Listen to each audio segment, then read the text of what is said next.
Joan Rivers said that Michelle Obama was a man before she died. When was that a joke? I thought it was a joke. I thought it was a joke too, but the way she said it wasn't like jokey. She was like, oh, come on, everybody knows Michelle Obama's the man. Like, remember that? Yeah, like, would Big Mike kill you for that? Well, I think she died because she had 1,000 plastic surgeries. Michelle thinks American men suck. Let me warn you, your rage does not exist in a vacuum. If we don't get this election right, your wife, your daughter, your mother, we as women will become collateral damage to your rage. To the women. Joe Rogan and Greg Gutfeld just unleashed a no-holds-barred takedown of Michelle Obama that left her carefully crafted image in smoldering ruins. Armed with razor-sharp wit and zero fear, they tore through the hype, the brand, and the bulletproof media armor surrounding her. From the curated victimhood to the royal-level reverence, nothing was safe. If you've ever questioned the cult-like praise or wondered what's behind the polished smile, this fiery roast delivers the brutal truth you weren't supposed to hear. Jamie, there's a video of her and she's walking into her apartment building. That right here. I just was playing the one that. That's it. This is the one. Or the first woman president. We already have it with Obama, so let's just calm down. Got it. You know Michelle is a I'm sorry, she's a what? a transgender. We all know. Oh my gosh. That's pretty funny how she said it. Okay, we all know it. These choices clear to the men that we love. Our lives are worth more than their anger and disappointment.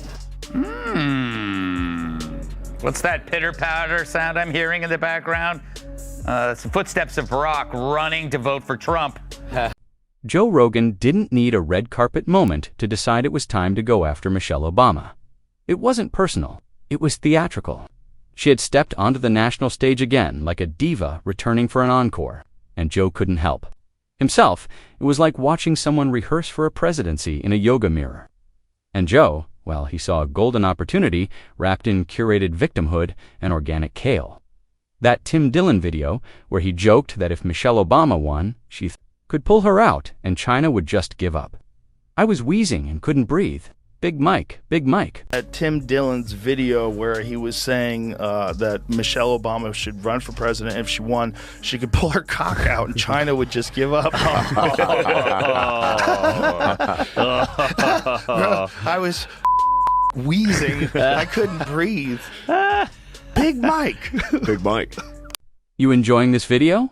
Please make sure to subscribe to the channel and hit the bell icon. He started slow, like a lion stretching before a chase. He didn't need to roar, just a slight grin, a sip of something strong, and a headshake that said, "This is going to be fun."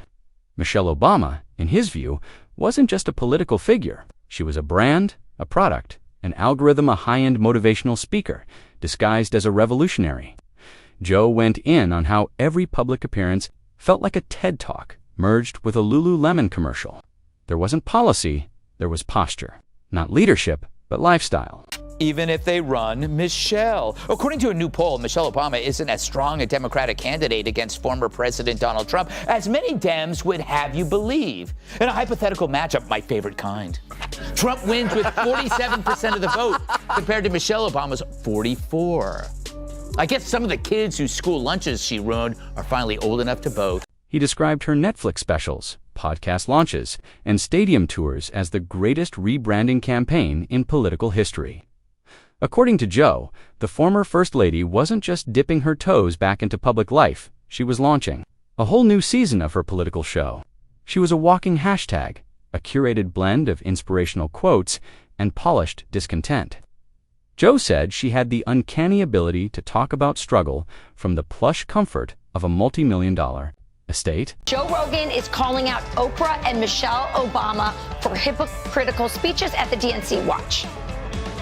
She's up there talking about income inequality. Like, hey, lady. Yeah, I know. You're rich as Like, how is that equal? And also, when Michelle Obama was saying, you know, I think she was saying her mother or grandmother was always suspicious of people who took more than they needed. Yes. Like, you are worth so much money. Take more than they need. The Obamas have 4 mansions. He wasn't done. Joe targeted her constant messaging about hardship and adversity while being one of the most privileged women in modern America. He painted it like watching a duchess give a TED Talk on how hard it is to be fabulous. According to Joe, her idea of trauma involved bad lighting at a book signing, and the media, they ate it up. They cheered every sentence like it was the Gettysburg Address wrapped in kale chips. Michelle Obama surprised fans on our new podcast by saying her pet peeve about her husband is that he's chronically late. For example, we're still waiting on him to admit he's from Kenya. And as for Barack's pet peeve about Michelle, he's mad that she keeps leaving the toilet seat up. When she cleans it. Joe started warming up, building a rhythm. He pointed out the absurdity of someone who lived in the White House for 8 years and then turned around to write a memoir about being unseen. He said Michelle was the only person who could complain about being marginalized while trending on every platform for 3 weeks straight.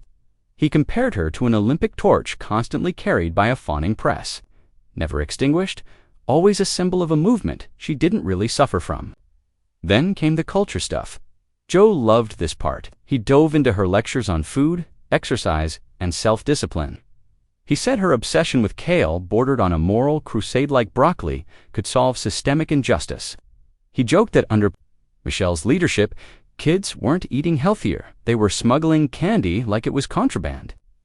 Her school lunch program wasn't a revolution. It was a nationwide hunger strike in beige trays. Joe roasted the self-righteousness way she wielded her public image like a yoga mat of virtue. It wasn't enough to be powerful. She had to be profound, not just influential, but sacred. She couldn't just sell books. She had to sell herself as the conscience of the country. And Joe found that hilarious. According to him, every sentence was loaded with the weight of 1,000 think pieces. Every nod felt rehearsed. Every smile was camera-ready. Wasn't a human being, it was a brand awareness campaign in sneakers. Everybody having a good time. The country's almost back to normal before World War III. COVID was just so strange. We lost a lot of people during COVID, and most of them are still alive. Yeah. Before COVID, I would have told you that vaccines are the most important invention in human history. After COVID, I'm like, I don't think we went to the moon. I think Michelle Obama's got a dick. I think Pizzagate is real. I think there's direct energy weapons in Antarctica. Then Greg Gutfeld entered the arena.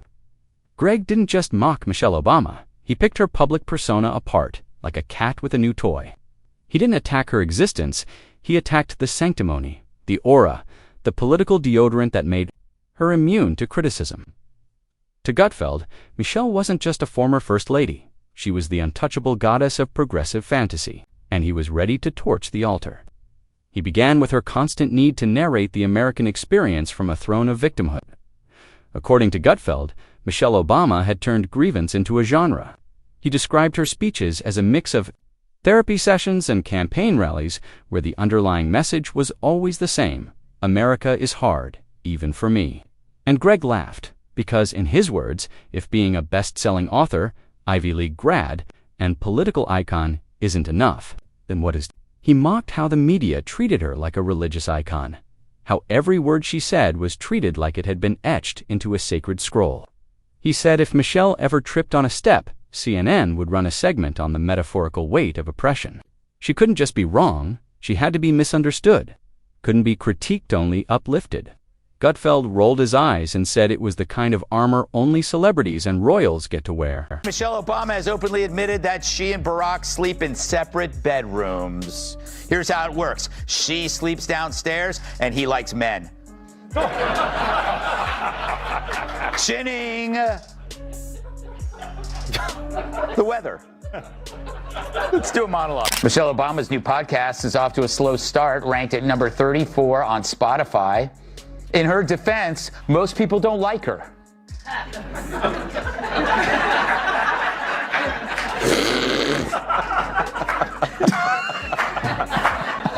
Then he got to her activism. Greg roasted it as performance, art-soaked in soft lighting and subtle manipulation.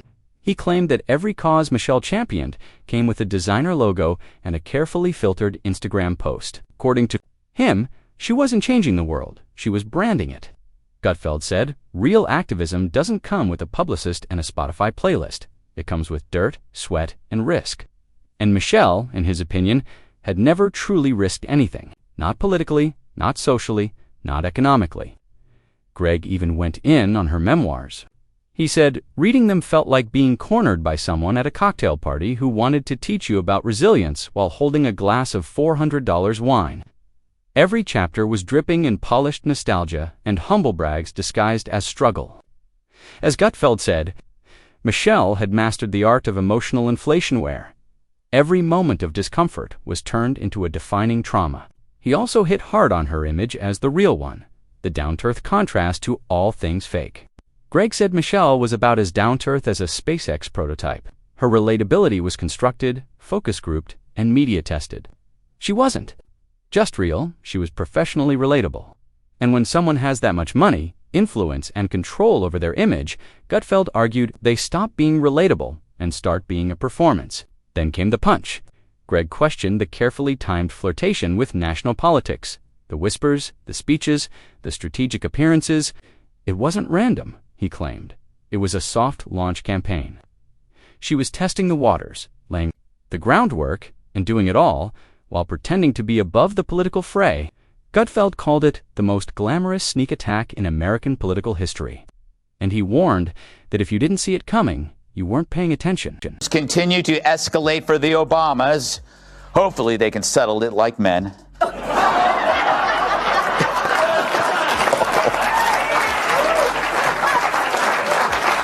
He said Michelle Obama was the left's ultimate fantasy candidate, not because of her policies, but because of her aura, the smile, the tone, the narrative.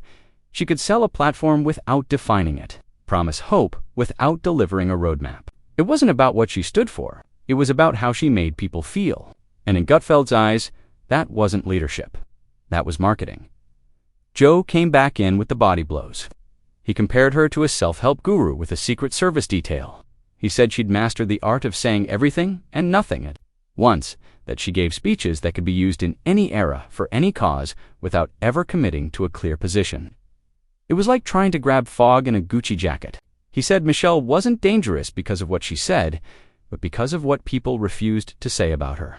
She was treated like a saint in a society that needed skeptics, not cheerleaders. According to Joe, Michelle wasn't bulletproof. Because of her record, she was bulletproof because people were afraid to ask hard questions. Being married to the president of the United States thing, yeah, that none of us kind of banked on. I mean, we knew Barack was smart and, ambitious, but, I think, but you talked me into supporting his run. I did. Because I was definitely like, nope, no way, this is crazy. We've done enough crazy stuff. That's right. Then Greg Gutfeld delivered his final cuts. He said Michelle Obama was the human version of a political mood board inspirational, attractive, well-phrased, and completely non-threatening. Until she wasn't. Gutfeld warned that behind the grace and charisma was a sharpened blade of ideology wrapped in silk. Not obvious, not overt, but real, where Michelle wouldn't have to answer, only appear, smile, evade, shine. It wouldn't be a campaign. It would be a coronation wrapped in a sob story. Joe nodded in his own segment, agreeing that the problem wasn't Michelle Obama. It was the inability to criticize her without being branded a villain.